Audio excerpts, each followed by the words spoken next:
Fala pessoas, como vão todos? Eu espero sinceramente que todos estejam bem. Quem não estiver bem, eu espero sinceramente que fique bem logo. Afinal, todos bem, todos podem apoiar o Corinthians aí nos jogos que vão vir, beleza? Atlético Paranaense e Corinthians, beleza? Partida válida aí pelo Campeonato Brasileiro. Corinthians jogando fora de casa e todo mundo já tava, eita, brasileiro, jogando fora de casa. Na última campanha do Corinthians no Brasileiro, nos jogos fora de casa, a gente teve uma média bem desagradável. Então esse ano tem que fazer diferente, esse ano tem que mostrar que o Corinthians ganha tanto em Itaquera quanto na casa dos adversários. E dessa vez na casa do cachorro furacão, na casa do furacão. Até um tempo atrás eu achava que era um furacão de verdade, né? Que era né, um furacão, né? O twistão, né? Aquele rodamuinho gigante lá que todos conhecem, né? O símbolo dos caras, o mascote dos caras. Mas aí eu vi que tinha um cara vestido de cachorro no campo. Eu falei, uai, cachorro, mas não era um furacão? Aí depois que eu fui ver que eles separam a palavra, né? É um furacão, é um cão, um cão. Aí você pensa, um cão que fura, fura o quê? Mas enfim, provavelmente ali é um cachorro que utiliza o mesmo redemoinho ali do Saci Pererê, né? Nossa querida imagem folclórica, nosso querido símbolo do folclore brasileiro. Pelo menos é essa visão que eu tive agora. Não sei, eu posso estar equivocado, não posso. Porque senão o cão vai furar o quê, né? Vai furar o quê? Não sei.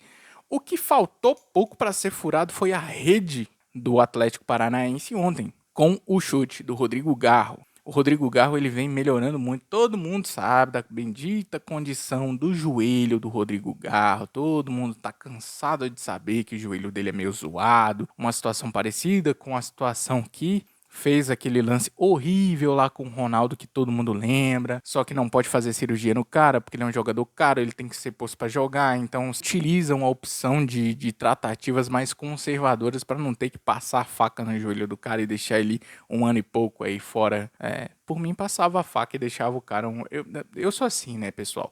Eu já quebrei alguns ossos do meu corpo em acidente de moto e continuo andando de moto, tá? Aqui não tem fuleiragem, não. Ah, se quebrou, não vai mais andar de moto. Irmão, vai viver a vida, meu irmão. Ah, mas e se quebrar de novo? Fazer o quê, né, meu amigo? Consequências, escolhas, enfim. Um salve pra todos que curtem andar de motoca. Tamo junto. O Rodrigo Garro falou ali depois na zona mista, ele tá fazendo um trabalho físico mais diferenciado pra essa temporada de 2026. E o resultado a gente tá começando a ver. Se a gente chegar aqui e falar que não tá vendo resultado nenhum, a gente tá sendo um baita de um bando de hipócrita. Se vocês pegarem de 4, entre 3 e 4 partidas ali, as últimas 3 ou 4 partidas que o Garro tem entrado em campo e tem atuado, ele tem feito um bom futebol e tem ali trago de volta um pouco do Garro que a gente via lá no início, quando ele chegou no Corinthians, né? O cara apresentava um futebol sensacional, um futebol cheio de toque sensacional, uma visão de jogo que pro elenco do Corinthians, assim quando ele chegou, a gente não via ninguém fazer isso, era um pouco anormal, né? O nosso time era muito zoado e melhorou muito, né, nos últimos tempos.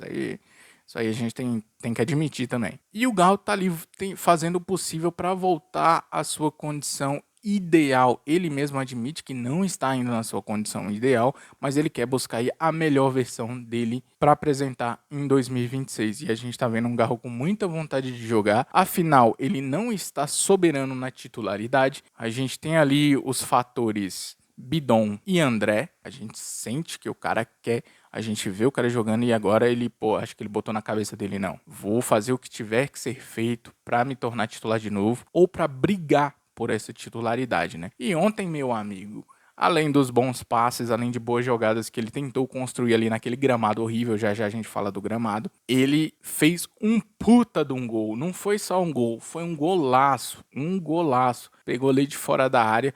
É interessante esses lances, né? Porque antes do gol acontecer, a gente olha o lance, olha o posicionamento dos jogadores e já fala: isso aí é gol. E o gol veio, né? 1-0, um jogo extremamente físico na casa do furacão voador, na casa do cachorro voador, na casa do furacão, né? Do nosso querido Atlético Paranaense, que sempre é chato de jogar contra os caras. Isso aí a gente tem que admitir. O time deles é sempre bem postado, tem sempre uma formação ali chata de enfrentar, jogadores que dão combate, jogadores que dão muito combate, e um jogo físico que nem esse nem se fala. Jogo físico porque agora vamos falar de estrutura aqui no futebol brasileiro, vamos falar de estrutura dentro de estádio, porque eu vou citar dois exemplos aqui extremos E eu quero ver o que vocês acham em relação a esses dois exemplos, comparando ali com o que a gente precisa para a Série A acontecer como deve. Ao meu ver, ao ver pessoal, eu aqui, eu Frank, você pode discordar, fica à vontade, você sabe que todos aí nos comentários são extremamente respeitados. Ao meu ver,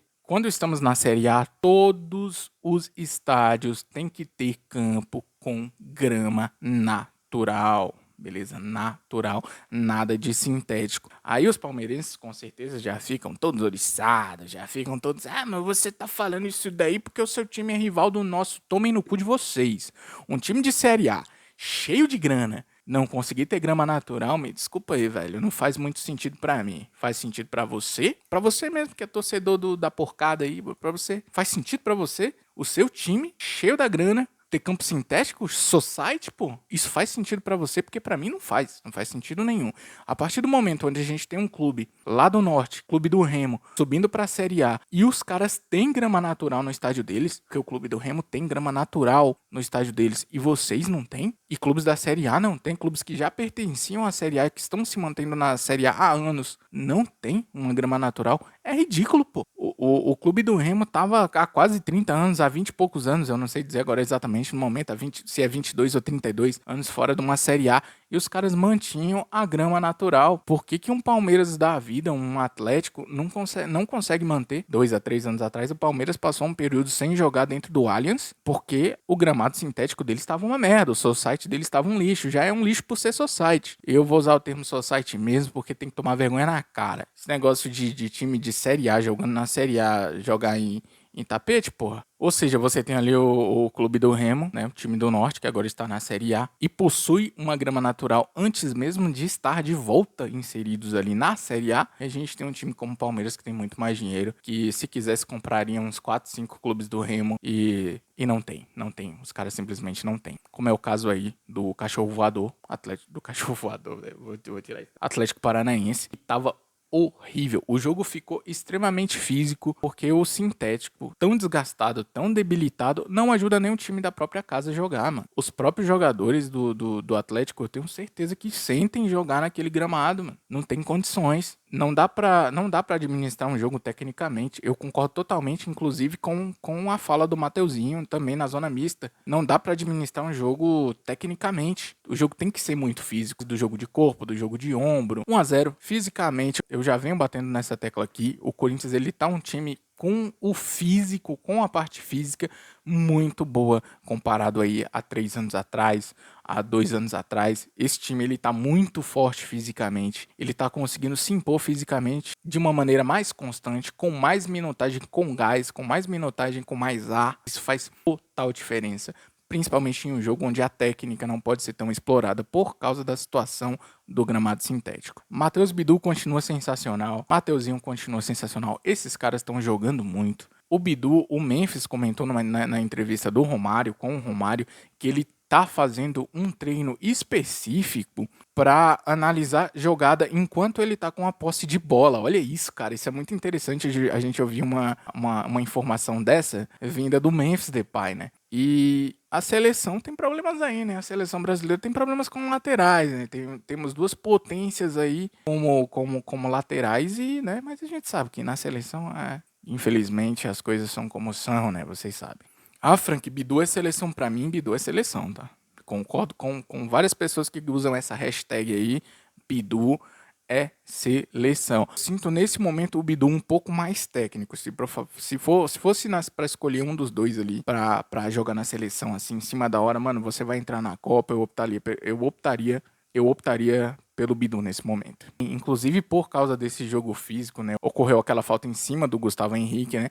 Que, pô, ficou muito bolado, mas você vê que no primeiro momento ele só assimilou ali a situação da falta, um choque bastante forte, só que, né, rolou aquele trash talk e ele ficou puto, e é muito louco tu ver o GH ficar puto, porque o cara tirou ele do sério, não sei exatamente o que o jogador do Atlético falou pra ele aquela hora, mas ele subiu o sangue, você vê aquele sangue no olho, assim, você vê aquela eminência de treta, e ele fala, você tá ficando louco, mano, você tá ficando maluco, e aqui na minha quebrada, né, eu sou de Ceilândia, do Distrito Federal, né, Ceilândia DF, um salve aí pra quem for de Ceilândia e estiver seguindo aí, e aqui, mano, Quando o tempo fecha, você olha no olho de alguém e fala, você tá ficando louco, é porque as chances das vias de fato, a chance da treta comer solta, a chance da porrada comer é muito grande. Aquela encarada ali que o pessoal já tá falando que é encarada UFC que o Gustavo fez ali, foi foda. Foi um momento foda ali, convenhamos, foi foda. Enfim, Dorival fez boas mexidas ali também no segundo tempo pra dar uma controlada no jogo.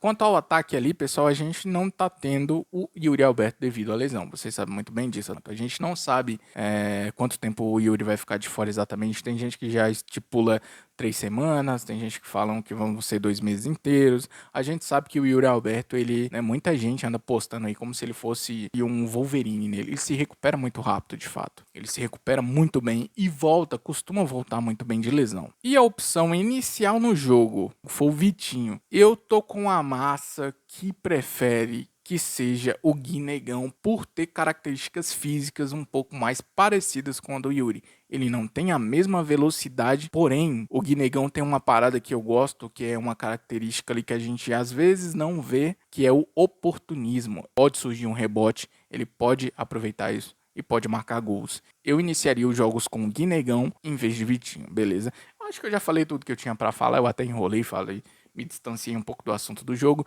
O importante é que os 3 pontos a gente levou para casa. Estamos aí bem na tabela nesse início de Campeonato Brasileiro. Agora vem o enfrentamento contra a Portuguesa, que também é muito chato no Campeonato Paulista. Não esquece de seguir aqui para mais conteúdos do Corinthians, beleza? Dependendo da rede social que você vem aí, ou você se inscreve, ou você segue. Enfim, obrigado a todos que já estão inscritos. Tamo junto. Vai, Corinthians!